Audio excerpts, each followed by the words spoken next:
So, as you know, we have been going through what we call 4 foundations, kind of leisurely.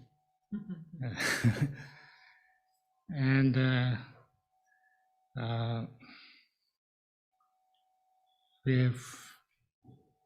we have been discussing the karma. Actually, these 4 foundations is something that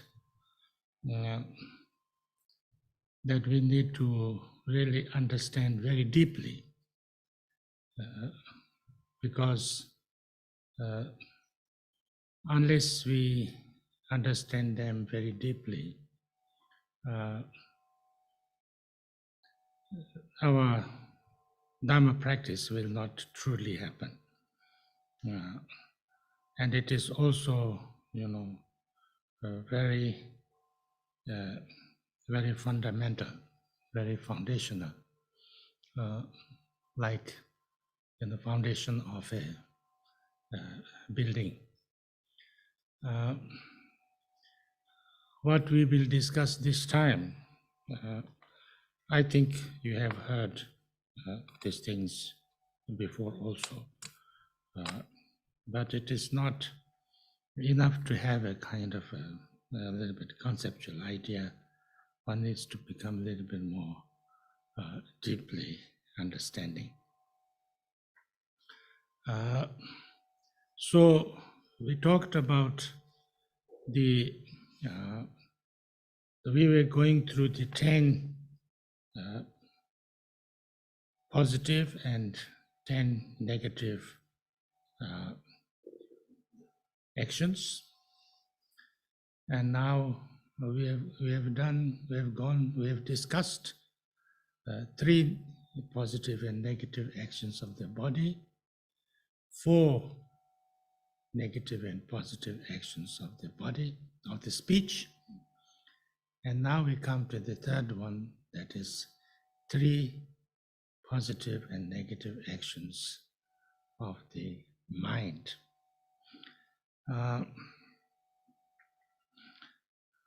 As you all know,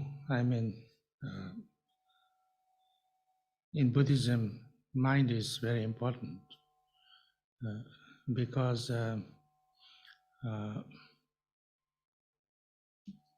our mind actually decides how our body and speech acts.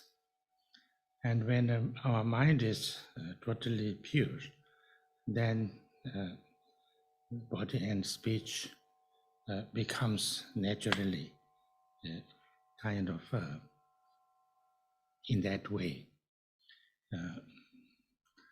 So therefore, the mind is the first thing that we need to be mindful of. And it is also that mind is the most difficult one for us to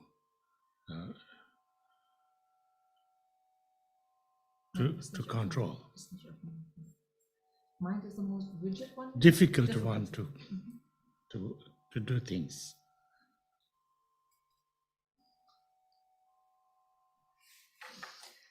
Wir haben uns ja schon ein wenig mit den 4 grundlegenden Gedanken befasst, in einer lockeren Art und Weise, und haben uns bislang mit den Aspekten des Karma beschäftigt. Hierbei, Dr. Rinpoche, möchte ich gerne anfügen, dass es wirklich notwendig ist, da ein tiefgründigeres Verständnis von diesen 4 grundlegenden Gedanken tatsächlich zu entwickeln, denn ohne ein tiefgründigeres Verständnis davon wird unsere Dharma-Praxis nicht wirklich zu einer echten Dharma-Praxis, denn diese 4 grundlegenden Gedanken sind so fundamental wie das Fundament eines Hauses. Und ich glaube natürlich, dass ihr und Sie schon an vielen Stellen zu vielen Gelegenheiten davon gehört habt und davon gehört haben, aber oft ist es ja so, dass wir eigentlich nur konzeptuelle Vorstellungen haben davon, entwickeln.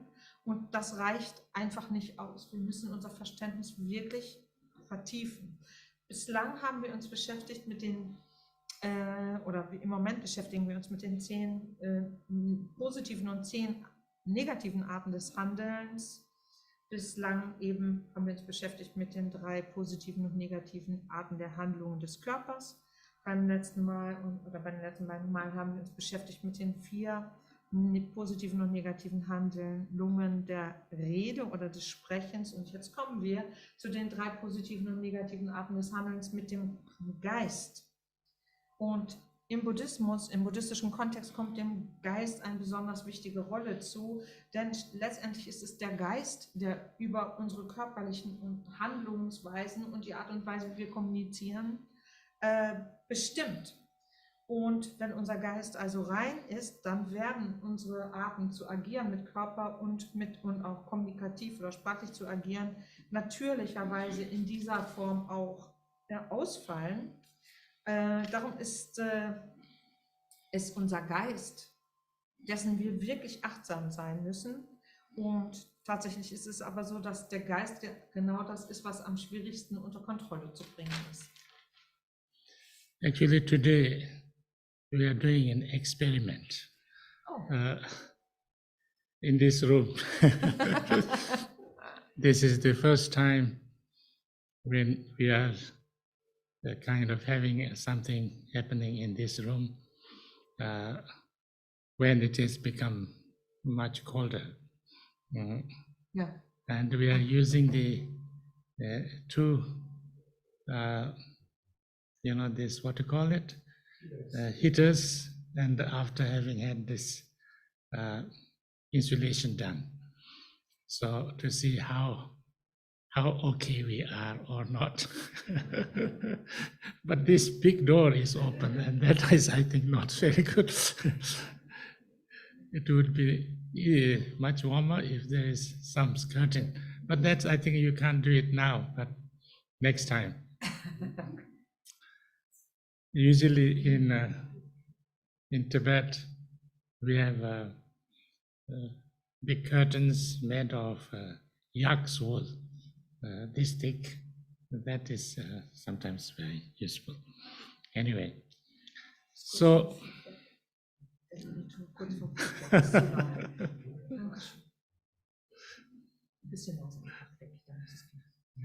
and this now 3 first negative, 3 negative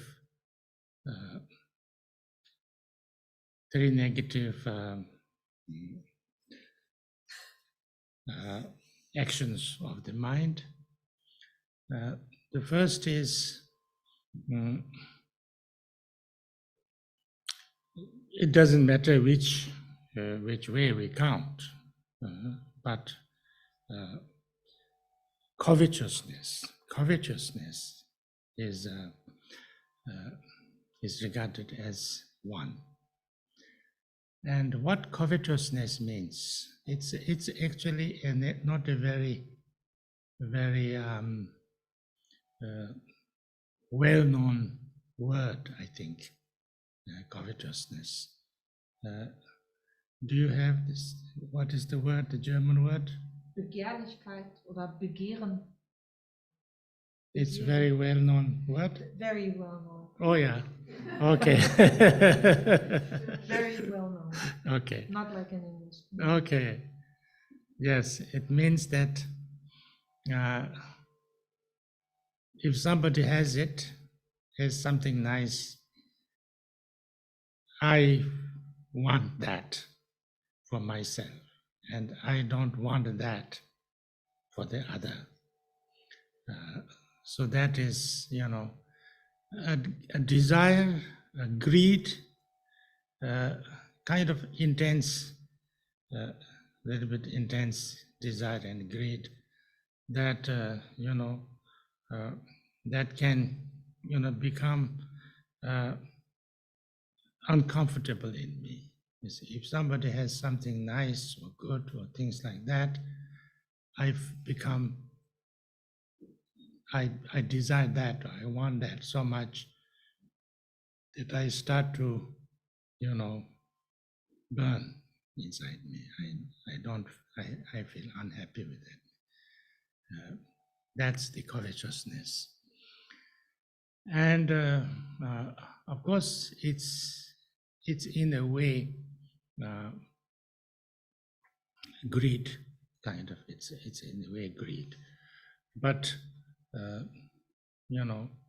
mostly in relationship with somebody having it, and then I want it for myself, not them. So this, as we know very clearly, is creating lots of conflicts and problems in the world, because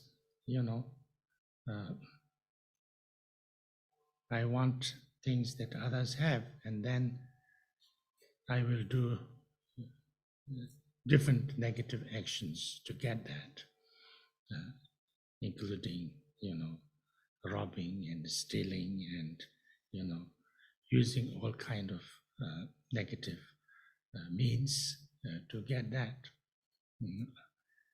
And so therefore create lots of problems for others. And on top of it, it is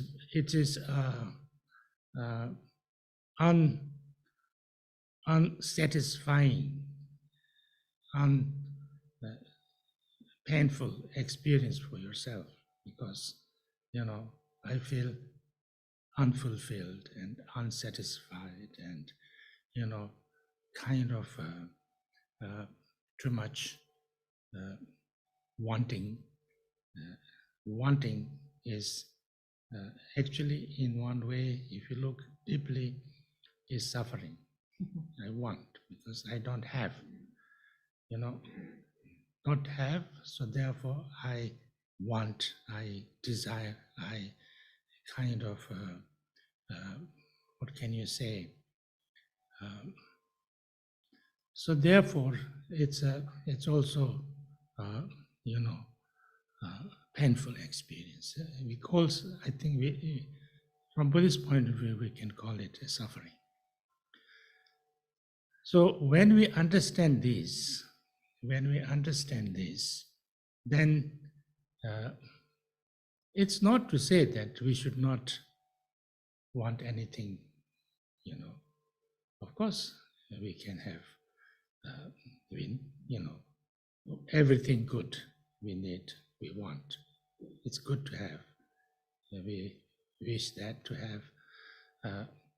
But we should have this feeling of, I should have all the good things for me, and I should have all the goods for others also. This is the difference between, covetousness and what can you say, compassion. If I say that, I want every good thing, I want to have,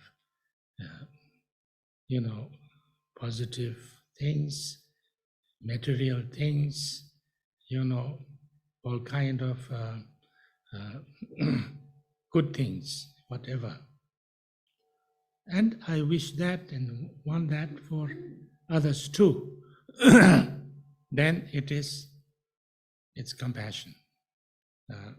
Then it's a good feeling. It's a good wish, because it's not to say that I don't want anything. Yes, if you don't want anything, that's better. Then you are totally satisfied. But maybe we are not that. But that. So therefore, the positive side of covetousness is generosity. Generosity. And generosity is that, it's not necessarily generosity is only giving. Generosity is the desire, or the open-heartedness, of ability that, wanting and wishing, giving, that may everybody have and get all good things. And if somebody has something very nice, instead of feeling bad, thinking that I should have had it, not he or not she, I say, it's so good that he has it. It's so good that they have it. It's so good that they should have, and they should have more and more, becoming rejoiceful that people have it. And that's the positive side of it. And this is, I think, very important to understand. All these things, when we talk about ethics in Buddhism, I think it's very, very important that we understand why. It's not that it's given, it's a kind of order or a kind of command given by somebody, and then say you should do this, and if you do this, I will reward you. If you don't do this, I will punish you. It's not like that. It's that we need to understand that if we do this negative things, it's causing trouble and pain and suffering, and it will bring harm to myself and to others.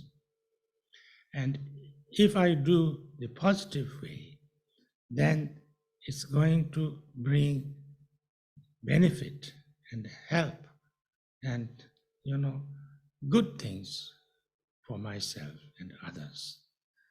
Really deeply understanding that is the important thing, is the basis. If we have not that understanding, then it becomes something, like I have to do this. It becomes a burden, like I should not do this because otherwise the Buddha will become angry with me, and he will send someone, to punish me, and but maybe I'll do it secretly so that he doesn't know. That's not the idea, That's not the idea. The Buddhas never get angry with anybody, from Buddhist point of view. Cannot get angry. And and even if they're angry, they cannot punish us. Nobody is there to punish us. And also to reward us also. It's our own actions that cause, pain and problem and, positive things. So therefore, when we understand this way, really the cause and conditions of this, then, of course, we may not be able to do everything right, but, then we also know that, it will have its consequences when we do something. So this is the most important thing in Buddhism, that to understand the real, nature of these actions. And, it's positive means something that will bring more benefit, more kind of help, more, positive to myself and others. Negative means it will bring something harmful to myself and others. And how that is happening. So if we see this very clearly, then, it becomes very clear, and there's no doubt, and there is no, no difficulties.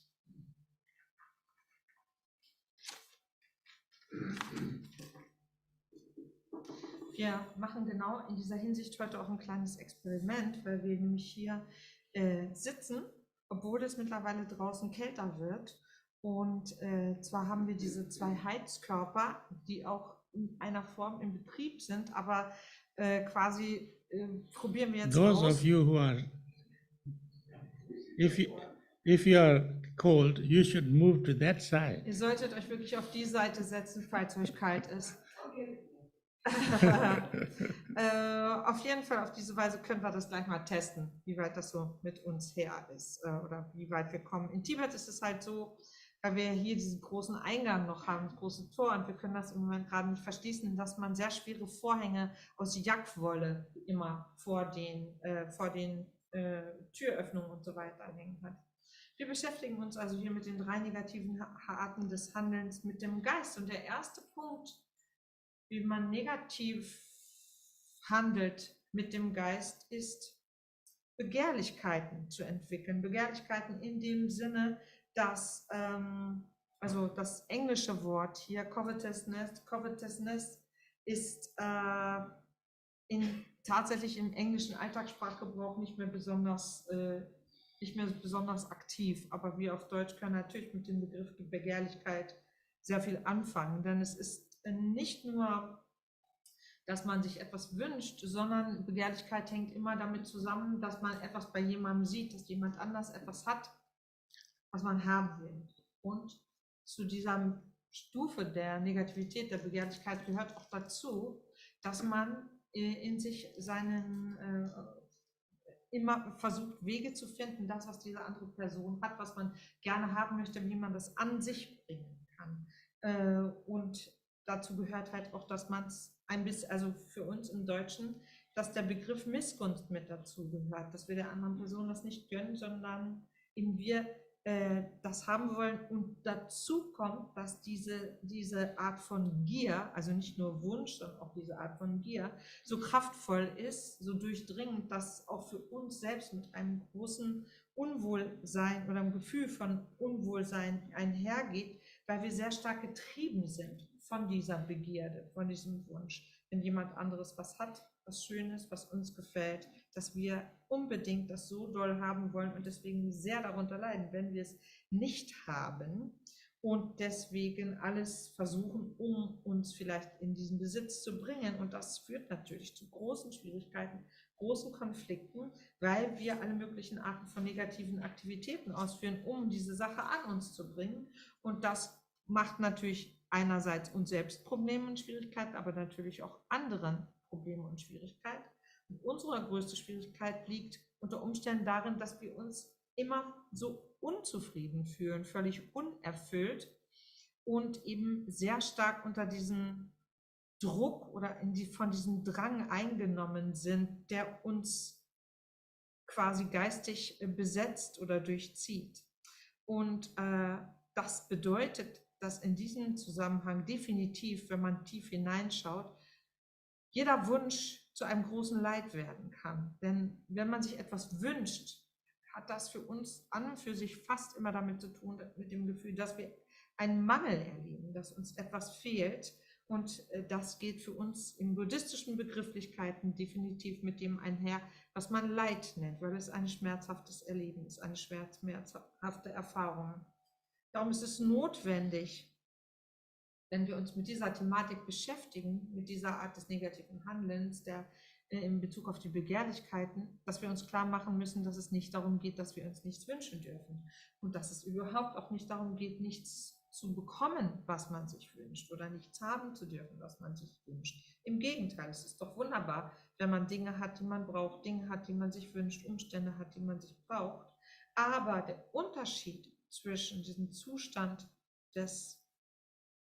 der Obsession, des Begehrens, möchte es etwas frei übersetzen, und auf der anderen Seite, die andere Seite der Medaille ist nämlich Großzügigkeit, liegt genau darin, dass wir das, was wir uns wünschen, was wir sehr genießen, was uns sehr wichtig ist, auch uns bewusst ist, dass andere sich das auch wünschen und wir ihnen das wünschen, dass wir uns also verbunden mit unserem Wunsch, dass wir uns etwas wünschen, immer auch offen sind im Herzen für die Bedürfnisse und die Wünsche der anderen und wirklich auch spüren, dass wir das schön fänden, wenn andere das auch haben können, was sie sich wünschen. Das ist tatsächlich die positive Seite, die Seite der Großzügigkeit, die andere Seite der Medaille dieser obsessiven Begierde oder dieser obsessiven Begehrlichkeit ist.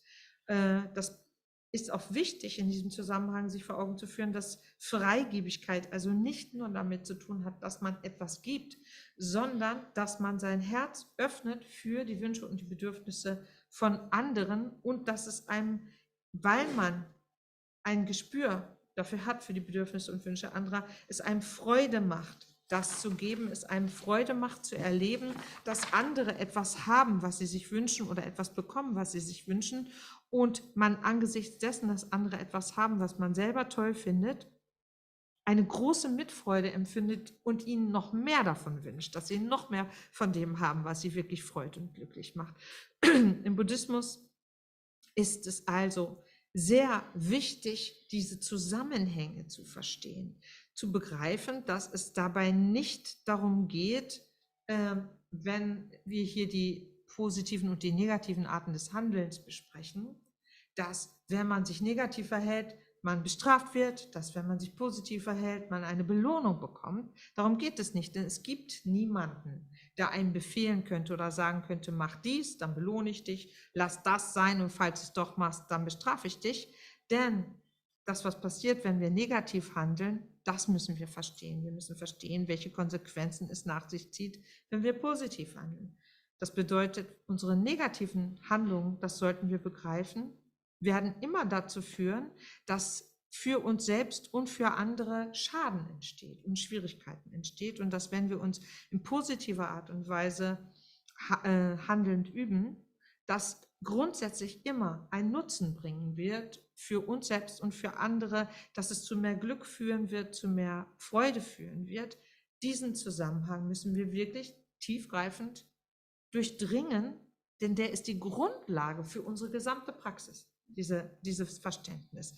Das heißt, aufzuhören, zu glauben, dass es hier darum geht, wie wir es ja aus unserem Kontext kennen, das ist hier meine Einfügung, Gebote zu erfüllen.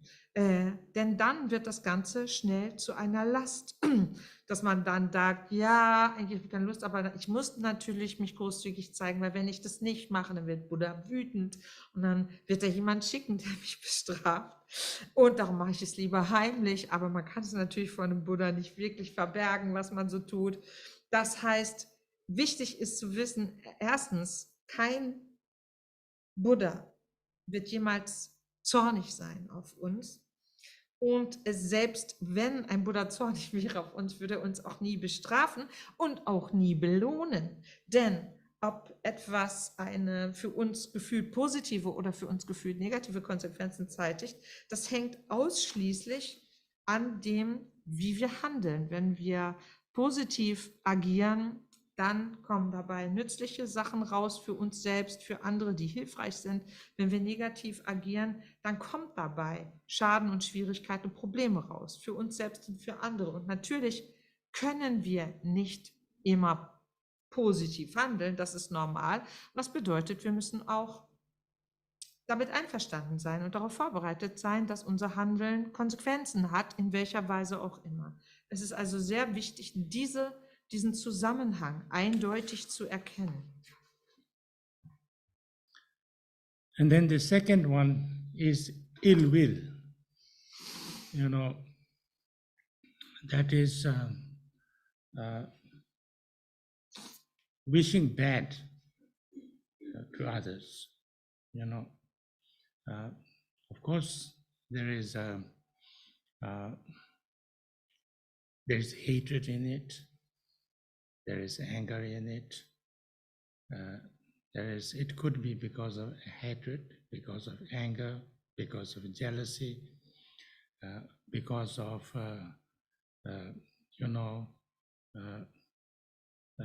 competition, because of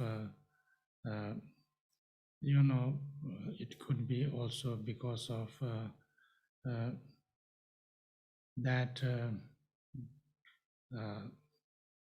different reasons, because of greed also or whatever.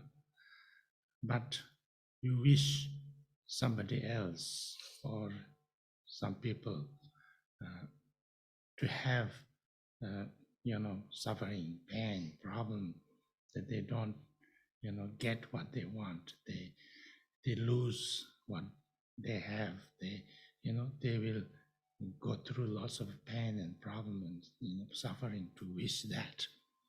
That's ill will. May they get sick. May they have problems. May they, kind of die or whatever. So ill will. So ill will is very negative, like hatred, because it's when you have ill will, then you are wanting or wishing or desiring bad things for the people, for other people, and there is always some negative feeling in you. Otherwise, you would not be having this ill will. Either you are angry, or you are upset, or you are, you have hatred, or, any kind of those things that I already mentioned. So therefore, you cannot become peaceful and satisfied in your mind when you have this ill will, depending on how much, but the more ill will you have, the more kind of disturbed your mind will be, the more negative your mind will be. So therefore, it's not good for me. And of course, it's not good for others, because if you wish that, then you might also do something or say something, or, at least, you will be happy and you will be rejoicing if they have something bad happening. And that's a negative action also. So therefore, to watch this, because to watch our mind, first to understand that ill will is not good. It's harmful to others and harmful to me especially, because all these negative actions are actually, sometimes we think that it's good for me, but if we look deeply, it's not good for myself either. And this is something very important to understand. So when it is something that is not good for myself and not good for others, then why should we do it? We should not do it.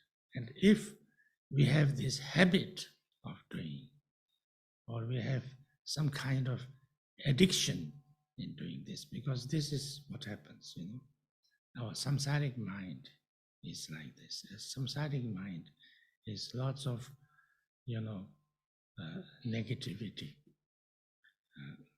both, negativity in the mind, negativity in the action, negativity in speech. That's our samsaric, problem. So then we need to understand this and try to change that, because that's what the practice of Dharma is about. To try to reduce having these feelings. Whenever we feel that I'm having this kind of ill will, or anger, or hatred, or even this covetousness, then I say, this way of thinking is not good. It's not useful. It's not necessary.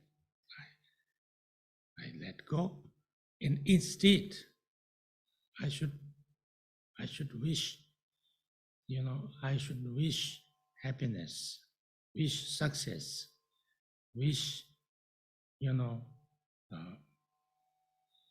well-being and everything good for whoever they are. Because that doesn't cost me anything if I wish good for anybody else. I don't have to pay anything for wishing good. And my mind already becomes more positive and more pure and more happy, actually. Some people say that I feel happy if I'm angry. I feel satisfied when I become angry. And especially if I can do something to hurt somebody, I feel much more happier. Yeah. Some people do a little bit, but that's very temporary, that's very temporary, it doesn't really, then you have to harm and hurt lots of people all the time, and that will not bring anything good to yourself. It will actually bring lots of negative results, because if you hurt somebody, or if you are, say something bad, or if you, harm somebody, they will retaliate.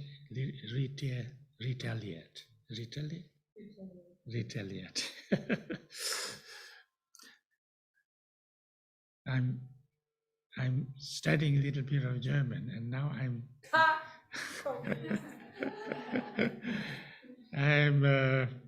forgetting English.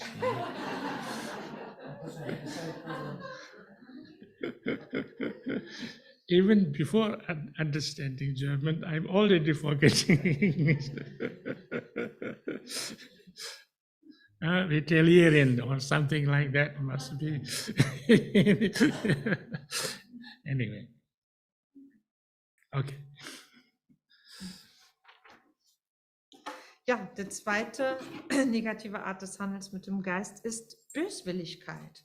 Und Böswilligkeit bedeutet, anderen wirklich Schlechtes zu wünschen, Negatives zu wünschen, aus Hass, aus Wut, aus Eifersucht, aus Wettbewerbssinn, Gewinnsucht, Gier und so weiter. Man könnte alles Mögliche noch aufzählen.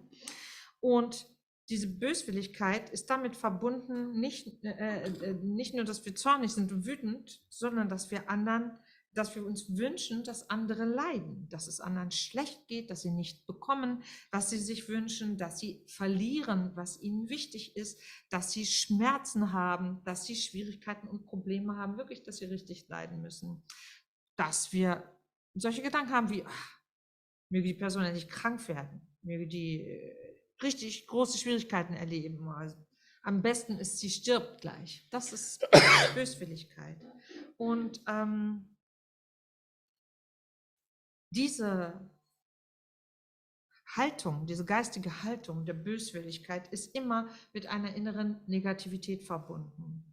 Einer Negativität, die uns im Geiste durchzieht, eben wie wir schon gesagt haben, aus Wut und Zorn, weil wir uns etwas wünschen, weil wir uns nach etwas Bestimmtem sehnen vielleicht.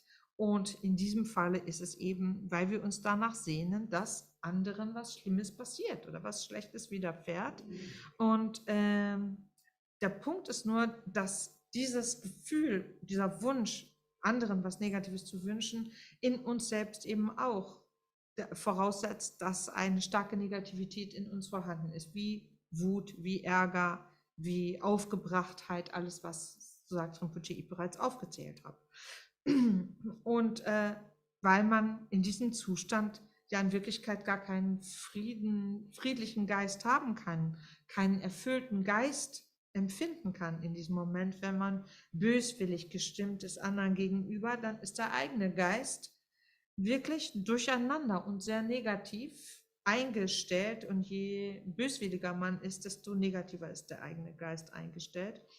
Das bedeutet, es ist wichtig für uns zu verstehen, dass Böswilligkeit, diese Haltung, weder für uns selbst gut ist und natürlich für andere auch nicht, denn weil wir so eine extreme Negativität gegenüber anderen in uns pflegen und ihnen so viel Schlechtes und Negatives wünschen, und uns daran kommt es halt dazu, dass wir auch entsprechend agieren. Das heißt, dass wir entweder etwas tun oder sagen, was anderen schadet oder verletzt, oder schadenfroh sind, uns darüber freuen, wenn ihnen Missgeschicke zustoßen, wenn es ihnen schlecht geht.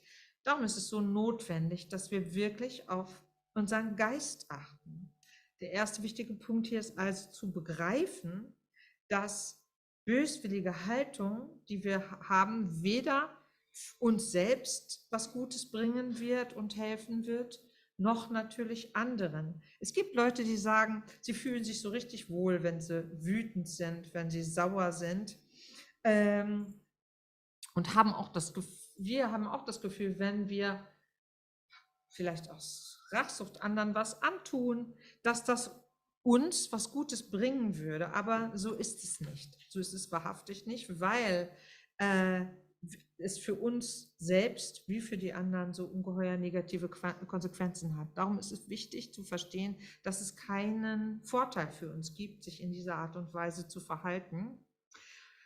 Und wenn man süchtig ist danach, es anderen heimzuzahlen oder in dieser Art und Weise Böswilligkeiten zu hegen gegenüber anderen, muss man auch wissen, dass das einfach ein typisches Verhalten für einen samsarisch gestimmten Geist ist. Denn der samsarische Geist zeichnet sich ja genau dadurch aus, dass er einfach sehr negativ eingestellt ist. Negativ eingestellt geistig, das führt zu den negativen Handlungen mit dem Körper, das führt zu den negativen Handlungen mit der Sprache in der Kommunikation. Und das heißt, es ist einfach das Kennzeichen des samsarischen Zustandes, dass er erfüllt ist von Schwierigkeiten und Problemen. Das ist wichtig zu begreifen und wichtig zu verändern. Und das ist das, woraus tatsächlich unsere Dharma-Praxis besteht, wo wir wirklich versuchen, solche Tendenzen wie Böswilligkeit, wie Zorn, wie Hass, wie Begehrlichkeit und Neid und Missgunst zu reduzieren und unseren Geist stattdessen anders auszurichten, positiver auszurichten. Wenn ich anfange zu sehen, was mich innerlich bewegt, und ich anfange zu erkennen, dass diese innere Ausrichtung weder gut ist für mich selbst noch für andere, dann versuche ich, die loszulassen und stattdessen mich so zu verhalten und in mir was zu kultivieren, was mir Freude bringt, was nicht nur mir Freude bringt, sondern was sich auf andere richtet mit dem Wunsch, dass es ihnen besser gehen möge, dass sie sich freuen, dass sie erfolgreich sein können, dass sie alles haben, was ihnen Spaß macht, was ihnen Freude macht. Und das ist eine ganz wichtige innere Art von anderer Ausrichtung. Und diese Art von positiven Wünschen für andere, die kosten uns keinen Cent. Die sind gratis. Und für uns geht diese Art innerer Ausrichtung gedanklich gleich damit einher, dass unser Geist also augenblicklich positiver ausgerichtet ist, augenblicklich reiner wird und augenblicklich froher gestimmt ist. Wie gesagt, die Leute, die das Gefühl haben, sie fühlen sich so richtig zufrieden und froh, wenn sie es anderen richtig heimzahlen können, dann kann, sagt Rinpoche, ich nur sagen, dass das aber ein nur sehr zeitlich begrenzter Gewinn ist. Denn am Ende entsteht ja dadurch viel Schaden, viel Verletzungen und Schwierigkeiten für andere. Und das hat einfach negative Auswirkungen auf uns selber. Allein schon deswegen, weil die anderen vielleicht es uns auch heimzahlen wollen, wenn wir sie so verletzen, wenn wir ihnen so wehtun. Die werden das unter Umständen auch nicht einfach so hinnehmen. Darum ist es wirklich notwendig, das genau zu verstehen. Genau, dann hat Rinpoche noch ganz kurz gesagt, dass seitdem er Deutsch lernt, sein Englisch sich kontinuierlich auflöst. Es hat aber auch schon angefangen, bevor er angefangen hat, mehr Deutsch zu verstehen, sagt er gerade. So these things actually not so, I think it's not easy, not difficult to understand theoretically anyway. So then the third one is what we call the wrong view. The wrong view is actually not, there can be lots of wrong views. Any kind of not understanding things clearly is wrong view. But in this matter, most, mainly you can say wrong view is not understanding or not having some kind of a clue that the causes and the cause and its result, cause and its effects, the cause and its effects. You don't understand the cause and its effect.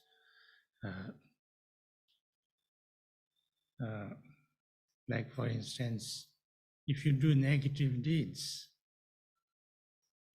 you don't think that there will be any negative results. You do positive things and you don't think that there will be any positive results.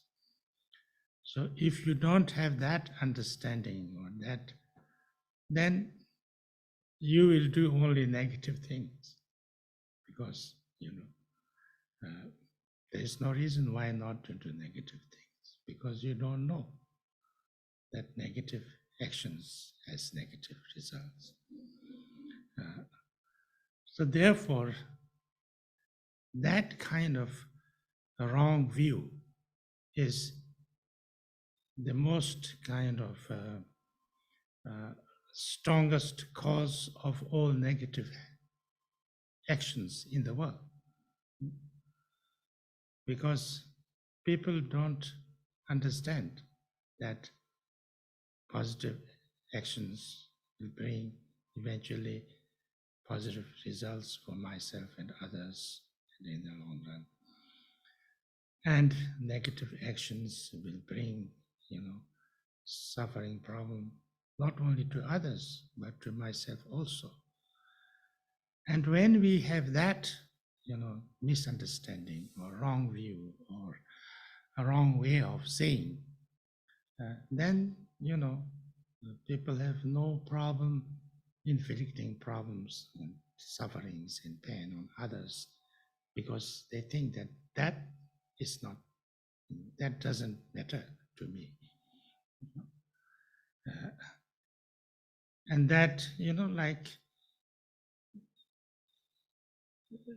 same as everything, like, for instance,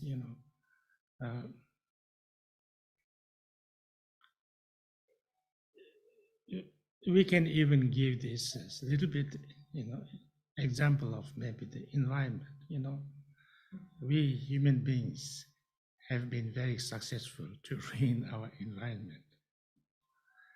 And we thought we are doing something good for ourselves. And now we see slowly that it's not doing good for ourselves.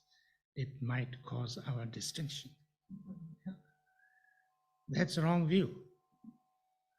So this kind of wrong view, that not having some understanding of cause and its effect, the law of karma, you can say, in fact, not having that what I what I throw, if I throw a stone, it might fall on my own head, this kind of, that's wrong view. And so therefore, this is regarded very important, that we try to understand, what actions of body, speech, and mind I am doing will cause, will it cause something positive? Will it cause something negative for others and for myself? And if I see a little bit this connection, then I become more responsible. I become more clear about what I should be doing and what I should not be doing. So when I see this, then I have to naturally become a little bit more careful and more, more clear what way I should be going, what things I should be training myself to do more, what kind of actions, what kind of, habits, what kind of habitual tendencies I should be cultivating, and what should I not, not be cultivating or should reduce. So therefore, this wrong view is important from Buddhist point of view, very, very important actually. And therefore, the opposite of that is right view. And right view has to come from, from understanding actually, from understanding, from reflection, from investigation, and from the experience of, other people, great people, enlightened people, and things like that. So this is, the right view, wrong view and right view.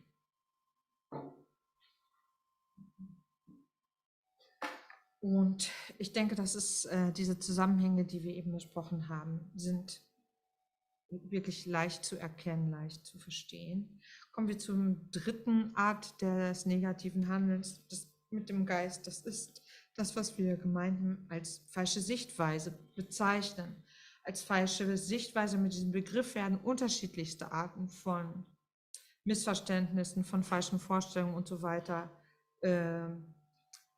bezeichnet, wenn man sich also nicht die richtige Sichtweise hat, sondern die falsche Sichtweise, bedeutet das immer, dass das Verständnis von dem, was vor sich geht oder wie die Dinge zusammenhängen, nicht klar ist, sondern eben falsch. In diesem Zusammenhang hier bedeutet es ganz konkret, falsche Sichtweise, dass man den Zusammenhang zwischen Ursache und Wirkung nicht versteht.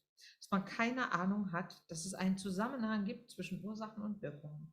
Und das bedeutet im Klartext, dass wenn man negativ handelt, man gar keine Ahnung davon hat, dass das negative Konsequenzen für sich nach sich zieht, für einen selbst und für andere. Oder wenn man positiv handelt, man auch keine Ahnung hat, dass es positive Konsequenzen nach sich zieht für einen selbst und für andere. Wenn man das nicht begreift, dass die Art und Weise, wie man handelt, entsprechend positive oder negative Arten von Konsequenzen nach sich zieht, dann kommt das dazu, dass man die ganze Zeit sich in negativen Handlungen ergeht, ohne irgendetwas dagegen zu tun, weil man ja gar keine Vorstellung davon hat, dass irgendwas Schwieriges daraus für einen entstehen kann. Und aus dieser Art von falscher Sichtweise, wo dieses Wissen fehlt über die Zusammenhänge von Ursache und Wirkung, dadurch entstehen die schlimmsten Schwierigkeiten für uns in der Welt, weil aus dieser inneren Haltung die schlimmsten negativen Handlungen entstehen, weil die Leute nicht begreifen, dass negatives Handeln wirklich für sich selbst und für andere sehr negative Wirkungen erzielt und positive Handlungen eben sowohl für sich selbst als für andere sehr positive Wirkungen erzielen können. Und auf diese Art und Weise gibt es gar keine Zögern in dem Handeln, was dazu führt, dass man anderen Leid aufbürdet, anderen Schwierigkeiten macht, große Probleme macht, weil man immer nur denkt, wieso, das ist doch jetzt gut für mich. Es ist, was ich gemacht habe, das tut mir gut, das ist gut für mich. Ein wichtiges oder gutes Beispiel, was man wohl anführen könnte heutzutage, ist unsere Umwelt. Wir Menschen haben ja die ganze Zeit gedacht, so wie wir uns verhalten, dass das gut wäre für uns. Und jetzt müssen wir erkennen, dass die Art und Weise, wie wir in den ganzen letzten vielen Jahren gehandelt haben, unter Umständen so eine negative Auswirkung hat, dass wir am Ende kurz vor unserer eigenen Ausrottung stehen. Das ist die Auswirkung von falscher Sichtweise. Und wenn also ein Mangel an Verständnis für den Zusammenhang von Ursache und Wirkung besteht, das heißt für das Gesetz des Karma, so können wir es auch mehr nennen, begreifen wir nicht, dass wenn wir einen Stein schmeißen, der uns selber auf den Kopf fallen kann. Wir kapieren das einfach nicht. Darum ist es so wichtig für uns, denn im buddhistischen Kontext kommt dem Erkennen dessen, was falsche Sichtweise ist, deshalb eine so wichtige Rolle zu, dass wir diesen Zusammenhang von Ursache und Wirkung verstehen, dass wir dadurch tatsächlich dann überhaupt verantwortungsvoller mit uns selbst und anderen umgehen können und weil wir eindeutiger den Zusammenhang verstehen, weil wir eindeutiger begreifen, in welche Art und Weisen zu handeln für uns und andere gut ist und welche Arten von Aktivitäten wir einfach versuchen sollten zu unterlassen. Dann werden wir mit diesem Bewusstsein in diese Richtung ausgerichtet, ganz natürlicherweise sorgfältiger sein, fürsorglicher sein, klarer erkennen, welche Konsequenzen unsere Handlungsweisen haben, welche Arten von Gewohnheiten wir uns zulegen sollten, kultivieren sollten, welche Art von Gewohnheiten wir reduzieren sollten. Und das Gegenteil halt von falscher Sichtweise ist die richtige Sichtweise. Die richtige Sichtweise, zu der wir sehr inspiriert werden können, indem wir anfangen, selbst die Welt zu untersuchen und uns selbst zu untersuchen, uns selbst zu verstehen, zu reflektieren darüber, was wir tun, wie wir agieren und natürlich auch die Erfahrungen, die andere großartige Wesen, erleuchtete Wesen, großartige Leute gemacht haben, uns als Beispiel zu nehmen, uns davon inspirieren zu lassen. So maybe I'll stop here. It seems that you are a little bit cold. Vielleicht höre ich ja auch, mir kommt so vor, als würdet ihr frieren. How cold is it? Wie kalt ist es denn?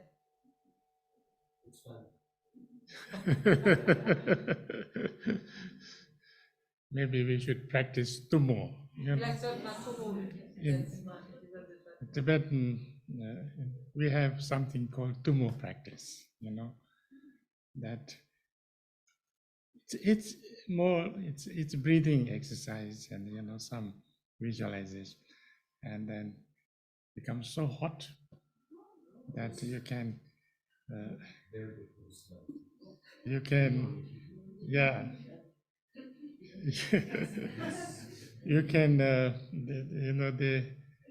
those who do this 3-year retreat, they do this practice, and at the end of 3 years, then they have at the end, they come out, and they only wear, what you call it, underpants, and they have this white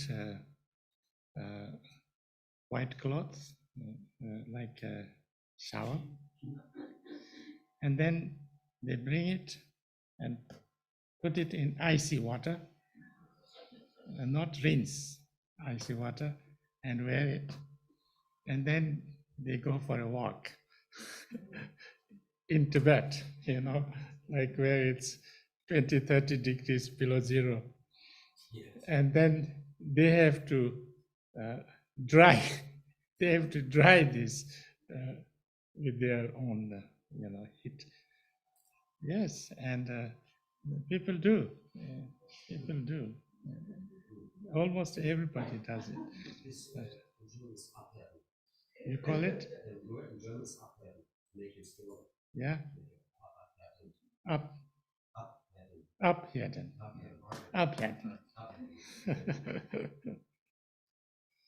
Yes. Rinpoche, thank you for your words. Thank you for your words. Okay. Speak. I have a question in me and also in discussions with other people in the Sangha or in a course, that it is said that in meditation there is nothing to reach, nothing to run after. And we should not meditate in order to become a Buddha or in order to become somebody, but he should, says one master, should relate to enlightenment which is already present. Just relate for an existent. No, I didn't understand the last two words, two He sentences. should, instead of being covetous for enlightenment, we should relate to an already existing state of the mind. And what you always say is relax, relax, relax. So I feel, and many others feel, if it's so easy, why have I practiced in Dharma for 30 years now? Where is the discipline? Why is discipline important instead of relaxing, in the way of relaxing? Can you relax without discipline? It's a kind of conflict.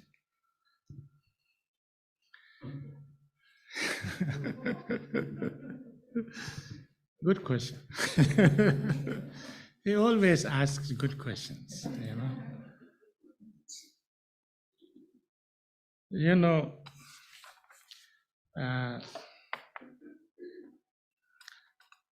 when we say that in meditation, you should not kind of run after and run away, not wish for a result and things like that. It is because that you don't want any result. It's not like that exactly. Of course, if you don't have any want or wish, then why we do anything? You know, we all want, you know, to have happiness, and not just happiness, but you know, kind of lasting happiness, yeah, and highest, deepest happiness. But that doesn't come by running after and running away. That's the problem, because this running after and running out, we are doing all the time. Yeah, that's the problem. You know, that's why we don't get anywhere, because we are always, I want good, I want happiness, I don't want. And actually, this itself is creating all the suffering problem, because I'm always running after and running away, and therefore I can't have peace. Yeah. So therefore, the first thing you need to learn is not to run. So what do we do not to run? Relax. Yeah. Otherwise, you can't not run. You know? So you need to relax, and that's the first step. You know? It's not just relax everything, but that's the first step. And unless we relax, we cannot stop running. And when we not stop running, we can't get anywhere. Yeah, that's the whole point. That's the meditation. Now, what is discipline? You know,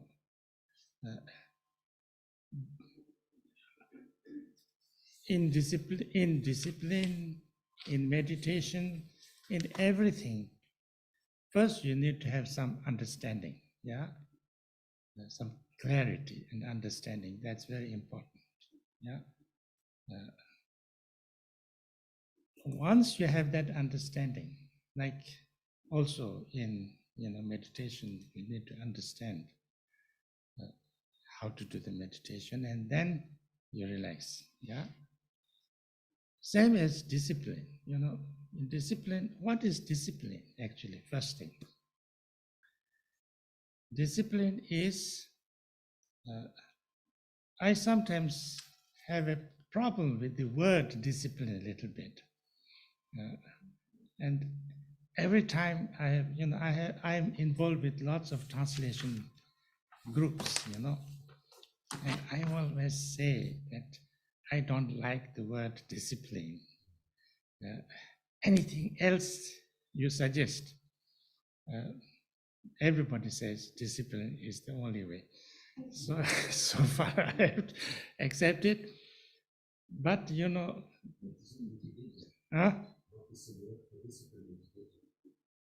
in Tibetan it is Chul Tim. It's different. And in Sanskrit it's Shila. Shila is also not really discipline. It's like a right action or something like that. Yeah, but anyway, that's another matter. Now, discipline is, what discipline is this. It's very simple.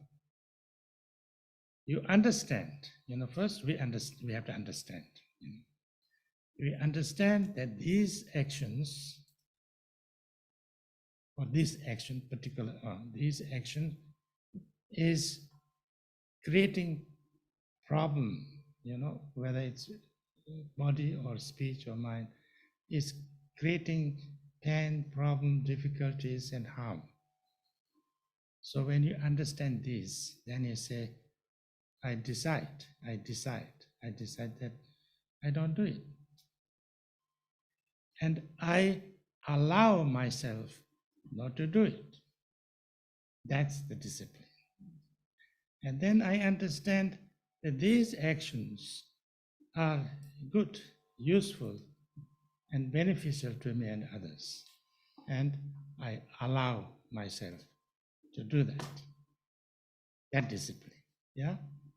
To discipline is also lots of relaxing, actually. You make a decision and then let it happen, When you have that, it becomes very easy life. Because you have decided that this action, I don't do. So, if there's something like, if somebody brings, say like a glass of whiskey, then I don't drink. So I said, I don't drink. So I don't drink, means I don't drink. I don't have to decide. Should I drink it? Should I not drink it? Would I like to drink it? Would I not like to drink it? Or anything like that. I don't drink, so I don't drink. So it's, I don't drink, that's enough. Like that, So once it's allowing to do what I know is good, and not allowing to do what I know is not good. Yeah. So there also, there is no real struggle, It's not that it's something like, people think that discipline has to be something, like discipline, yeah, I have to tie myself, or things like that, and, or a kind of a stick, It's not like that, it has to be a decision, and then, just without any struggle following that. Very difficult, because as long as I feel that I'm not able to allow this, so I'm still impoverished. No, that's coming from the understanding. I was saying this very clearly, that if I really clearly see that doing this is not good for me, not good for others, not good for now, not good for the long run, do I really want to do it? Yeah.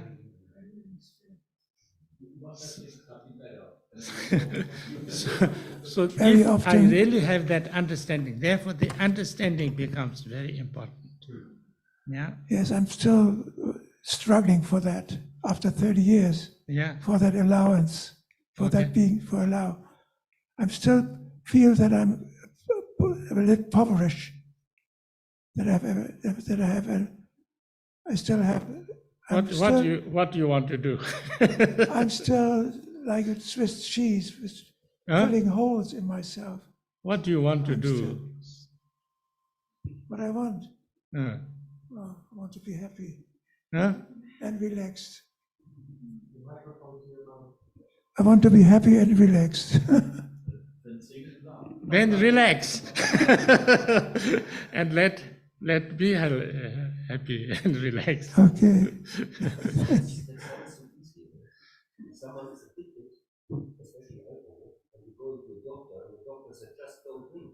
Yeah. That's too easy. Just easy.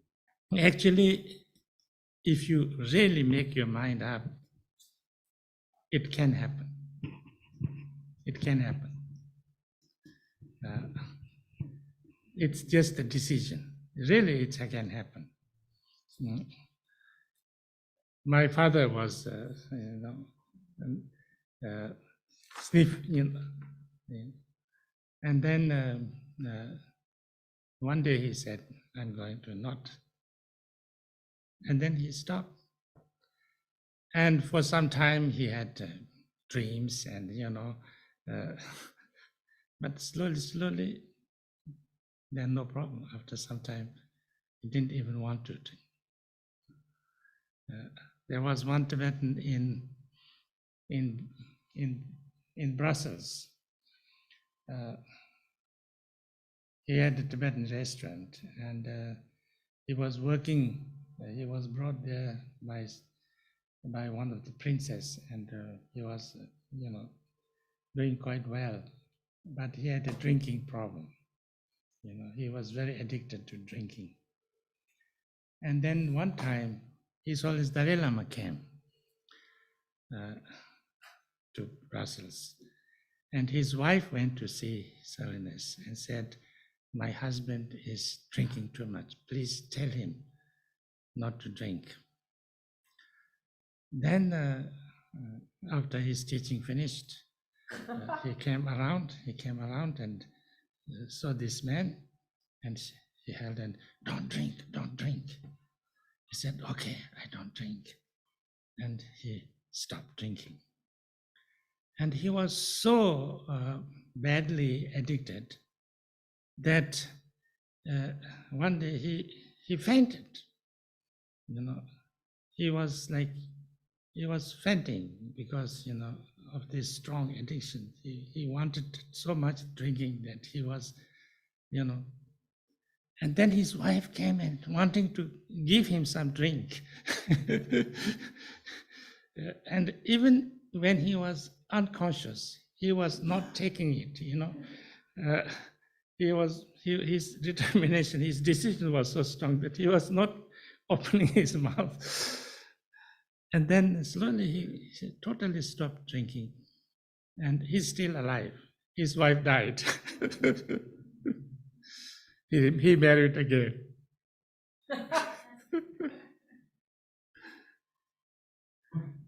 Yeah, it's possible. It's really possible. It's your own decision. Actually, people say that addiction then is very like you cannot get rid of it. You can get rid of it. You can get rid of it. It's your decision, but your decision has to be very strong. Very strong.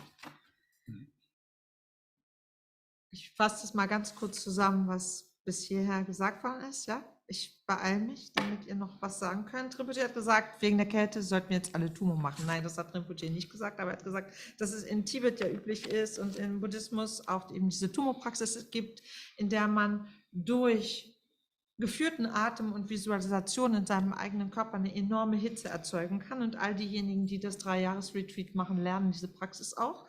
Und am Ende des 3-Jahres-Retreat in Tibet kommen sie dann raus aus dem Retreat und dann wird ein weißer Baumwollschal genommen. Die haben nur eine Unterböchse an, nur Unterhose an. Dieser weiße Baumwollschal wird in Eiswasser getaucht, nicht ausgewrungen. Und den müssen sie dann um sich herum schlingen und dann gehen sie spazieren.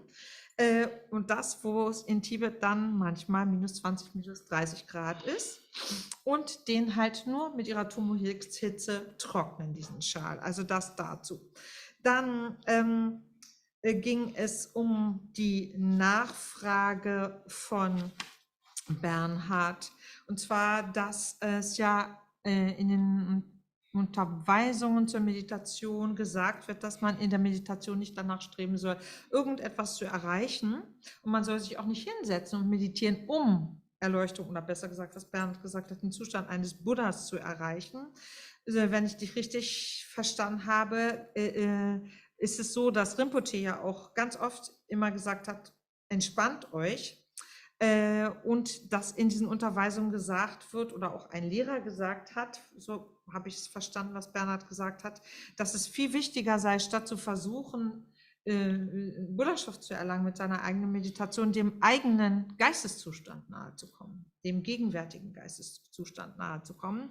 Wohingegen, wie gesagt, Rinpoche ganz oft sagt, wichtig sei es, sich zu entspannen. Die Frage ist aber, dass das nicht so leicht ist, denn viele Menschen gibt es, und das kommt in den Praxisgruppen durchaus häufiger auch zum Ausdruck, dass es Menschen gibt, die seit 30 Jahren üben, Dharma praktizieren und dennoch das Gefühl haben, sie kommen an der Stelle nicht so recht weiter. Denn die Frage ist die, was ist das? Soll man sich jetzt disziplinieren oder soll man sich entspannen? Das scheint irgendwie in Widerspruch miteinander zu stehen. Rinpoche hat darauf gesagt, das ist eine wunderbare Frage und Bernhard stellt immer so tolle Fragen. In der Meditation geht es darum, dass man aufhört, hinter irgendwelchen Dingen herzurennen und vor Dingen wegzurennen. Und dass es natürlich so ist, dass man sich überhaupt nur zur Meditation hinsetzt, weil man sich etwas wünscht. Wenn man sich gar nichts wünschen würde, gar keine Vorstellung oder gar kein Ziel hätte, dann würde man gar nicht erst anfangen zu meditieren. Wozu? Aber weil man sich was wünscht, nämlich, dass man wirklich bleibendes Glück erlebt, dass man das höchste Glück erlebt, das tiefgreifendste Glück erlebt, das wünscht man sich, und dass man anfängt zu erkennen, dass man genau dieses höchste, bleibende, tiefste Glück nicht erlangen kann, dadurch, dass man ständig hinter lauter Sachen herrennt und ständig vor Sachen wegrennt. Denn das machen wir sowieso die ganze Zeit. Und wir haben selbst schon 1000-mal erfahren, dass das unsere Probleme nicht löst, sondern im Gegensatz all unsere Probleme erschafft und dass wir deswegen leiden und auf diese Weise für uns kein Frieden zu erlangen ist, zu gewinnen. Darum ist es wichtig, dass man in der Meditationspraxis das als ersten Schritt lernen muss, aufzuhören zu rennen, vor etwas wegzurennen oder etwas hinterher zu rennen. Und wie kann man aufhören zu rennen? Man hört auf zu rennen, indem man sich entspannt. Darum ist das der erste Schritt, zu lernen, sich zu entspannen. Aufzuhören zu rennen und zu lernen, sich zu entspannen. Und dann ist aber wichtig zu verstehen, dass man nur mit Entspannung allein nichts erreichen kann. Aber das ist der erste notwendige Schritt. Dann kommt die Frage zu klären, oder ist die Frage zu klären, was ist denn eigentlich Disziplin? Disziplin in Bezug auf Meditation, Disziplin in Bezug auf bestimmte Praktiken auch, die man ausüben will. Zu Disziplin ist ein unglaublich notwendiger Teil Klarheit und Verständnis, was man gewonnen hat. Wenn man sich klar ist, im Klaren ist, was man tun will und Verständnis davon gewonnen hat, dann kommt als nächstes der Schritt der Entspannung. In vielen Übersetzergruppen, sagt Rinpoche, mit denen ich zu tun habe, haben wir immer wieder dieses gleiche Problem, weil diese Begriffe immer wieder mit Disziplin übersetzt werden und ich habe immer das Gefühl, dieses Wort ist irreführend und sage dann zu allen Leuten immer, bitte schlagt mir irgendwas anderes vor, und am Ende kommt aber doch immer nur dieser Begriff. Auch dann wurde nachgefragt, was ist denn der tibetische Begriff für Disziplin?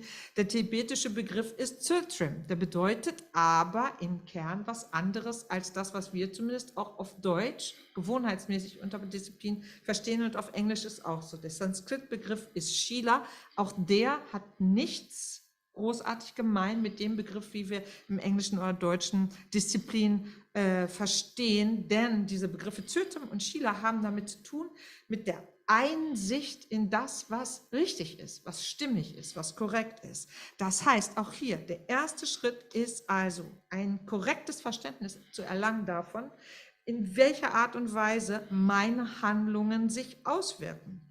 Und dass ich mir dessen bewusst bin, dass ich mit der Art und Weise, wie ich handle, mit Körper, mit Rede und dem Geist, große Schwierigkeiten, großen Schaden, große Probleme und Schmerz und Leid für mich selbst und für andere erschaffen kann. Und wenn ich die Art von Aktivitäten ausgemacht habe, die so leidvolle Ergebnisse zeitigen, dann ist der entscheidende erste Schritt, wenn ich das verstanden habe, der nächste Schritt, weil die so ungünstig sind für mich und alle anderen, den Entschluss zu fassen, einfach das nicht mehr zu machen, mir zu erlauben, das nicht weiter zu verfolgen, das nicht mehr zu tun und mir stattdessen zu erlauben, mehr von dem zu tun, von dem ich die Erfahrung gemacht habe, dass es was Positives bringt für mich und für andere. Es geht also um eine Erlaubnis und in diesem Zusammenhang ist das gemeint, diese Fusion von Disziplin und Entspannung bedeutet, eine determinierte Entscheidung zu treffen. Und dann kann man sich entspannen, und zwar, weil das Leben so einfach ist, weil man nämlich keine Entscheidung mehr treffen musste. Man hat seine Entscheidung schon getroffen. Das heißt, man hat schon gesagt, okay, das ist total anstrengend, das bringt so viel Negatives für mich und alle anderen, ich lasse es einfach bleiben und das weiß ich auch. Und weil ich weiß, es ist nicht gut, lasse ich es einfach, egal was passiert. Und dann kann ich mich in dieser Weise entspannen. Und das bedeutet, deswegen ist es nicht mühevoll, diszipliniert zu sein oder eine Disziplin zu verfolgen, weil das, was wahrscheinlich die größte Mühe macht, ist ein klares Bild zu bekommen, ein klares Verständnis zu entwickeln. Und da muss man eine determinierte Entscheidung treffen. Für uns ist das Problem, dass wir mit dem Wort Disziplin eine Art von oktroyierter Strenge verbinden. Etwas, was uns aufgehalst wird und wo wir entweder selbst mit einem züchtigen Stockwerk neben uns stehen oder uns immer denken, wir müssen uns zusammenreißen, wie Rinpoche es eben so schön vorgemacht hat. Also mit einer unglaublichen Anspannung, das einhergeht. Und wenn wir also diese Schritte gegangen sind, zunächst ein korrektes Verständnis gewonnen haben und auf Grundlage dieses Verständnisses eine determinierte Entscheidung getroffen haben, dann gibt es keine Anstrengung in der Disziplin, keine Mühe. Und dann hat Bernhard eingeworfen, das ist aber schwierig, weil ich merke, es gibt einfach Dinge, die erlaube ich mir nicht. Das ist, und auch wenn ich das schon noch so lange praktiziere, ich bin da einfach nicht, ich erlaube mir das nicht. Und darum sagt Rinpoche, ist es so wichtig, dass man zuerst wirklich sich vergewissert, dass man ein korrektes Verständnis gewonnen hat. Und wenn man wirklich klar sieht und dann eine klare Entscheidung trifft aufgrund dieses klaren Erkennens, diese Art von Aktivität ist weder für mich gut noch für andere, weder jetzt noch auf lange Sicht, darum lasse ich die einfach bleiben, dann ist es leicht. Und darum ist diese Geschichte mit dem Verständnis so wahnsinnig wichtig, wenn man dann hat Rinpoche gefragt, was wünscht Bernhard sich denn? Als Bernhard gesagt hat, ich schaffe das aber nicht mehr, was zu erlauben oder das zu erlauben. Ich fühle mich da irgendwie so ärmlich, habe ich es richtig verstanden? Also arm, irgendwie impoverished, hast du gesagt. Ja, das hast du auch gesagt. Genau, wie ein Schweizer Käse. Und dann kam auf Nachfrage Rinpoche, sagte Bernhard, ich wünsche mir, glücklich zu sein und entspannt.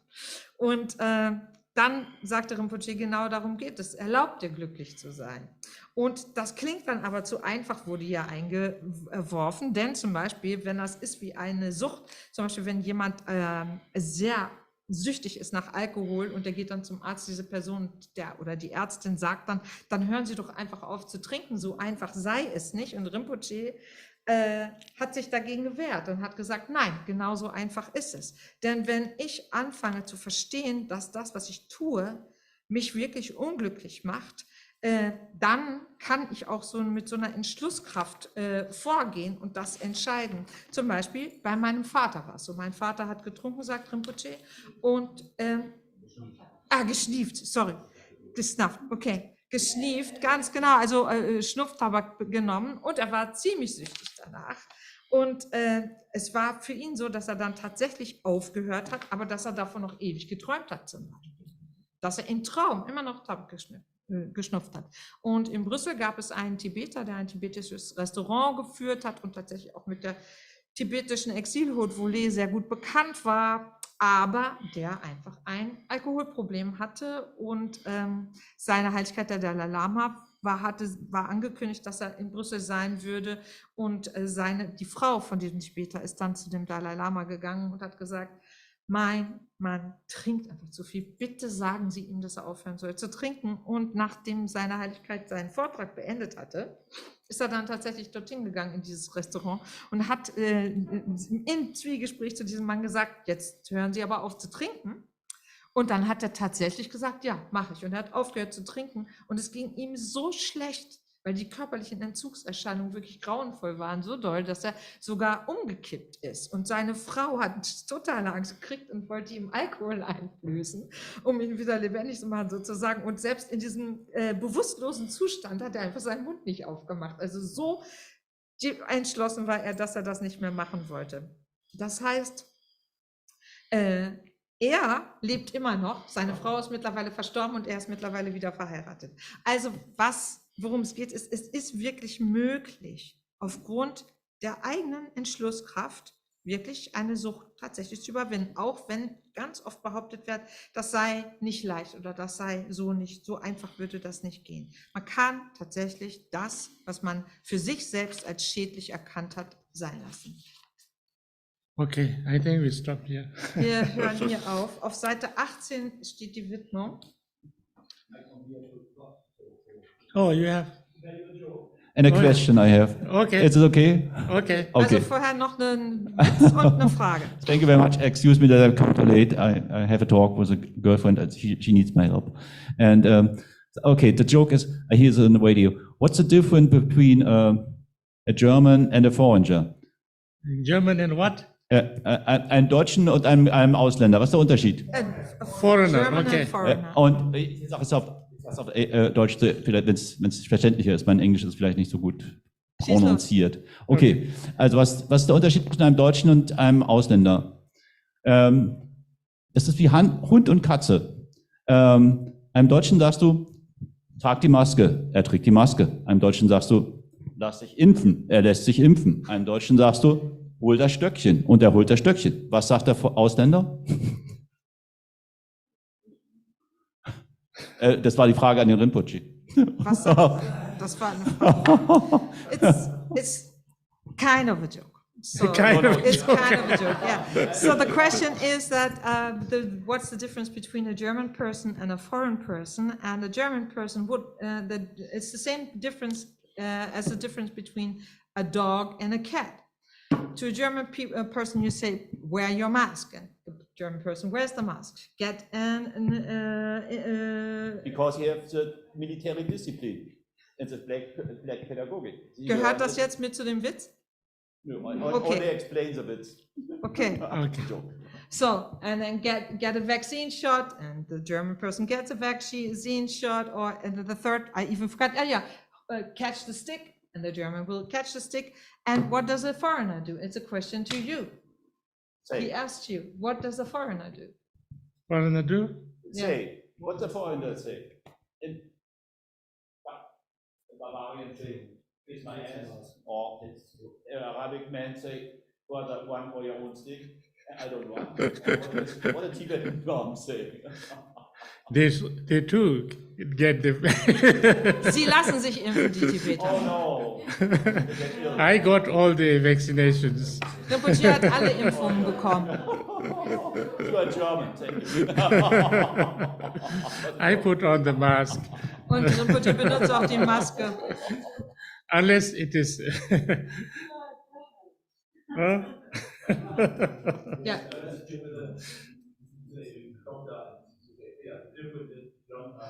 There are so many Germans who doesn't take. Es gibt so viele Deutsche, die auch nicht geimpft sind. Your joke is not very valid. Dieser Witz ist nicht so richtig, funktioniert nicht so richtig. These days, Because before the Germans were Germans, now the Germans have become Italian, I think, or Indian. Dein Witz funktioniert deswegen nicht, weil Deutsche heutzutage nicht mehr sind, wie sie früher mal waren. Especially Berliners. Meiner Ansicht nach sind Deutsche mittlerweile mehr wie Italiener, vor allen Dingen die Berliner.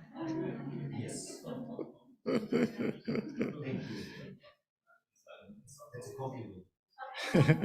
Even they cross the red light, Die gehen sogar bei Rot über die Ampel in Berlin. in Berlin.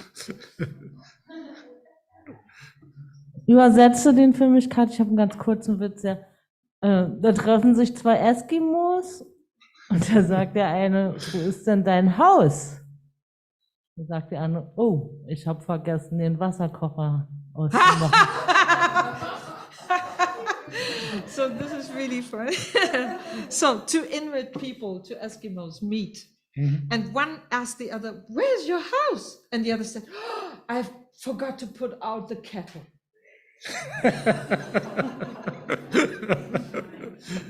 Good. Actually, we have a very good German joker. She upheld the Germans' good name, in Portugal. Marlene hat die Flagge des deutschen Humors in Portugal hochgehalten, als einzige. In Portugal, we have this, Bodhichaya, summer camp. And every time the Portuguese tell jokes, the Norwegians tell jokes, everybody tells jokes. No Germans tell any jokes. And this time she came forward and told countless jokes, even ones that everybody laughed.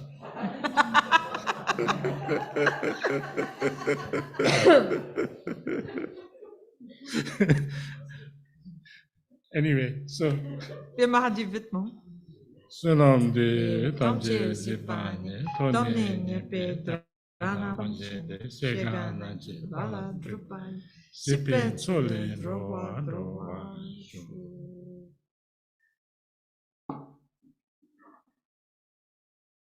And she was also very German. Und sie war dabei total deutsch, obwohl sie die einzige Deutsche war, die Witze She erzählt wore hat, jede Menge und the alle haben mask gelacht. every day, Und sie hat nämlich täglich die Maske getragen. all through, Und die ganze Zeit. and she got coronavirus. Und hat sich trotzdem angesteckt. Mit Covid. Und sie war geimpft.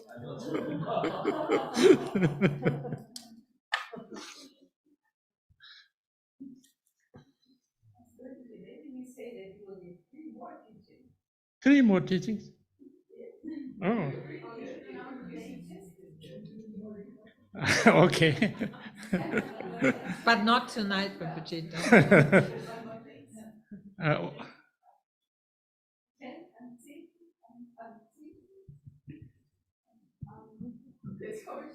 Doesn't matter, it will be in the. Am 7., am 10., am 12. Und am Sonntag ist die Chenresi. Okay.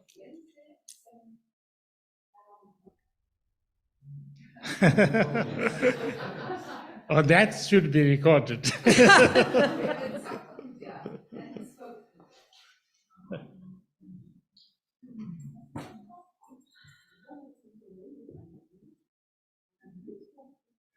Thank you.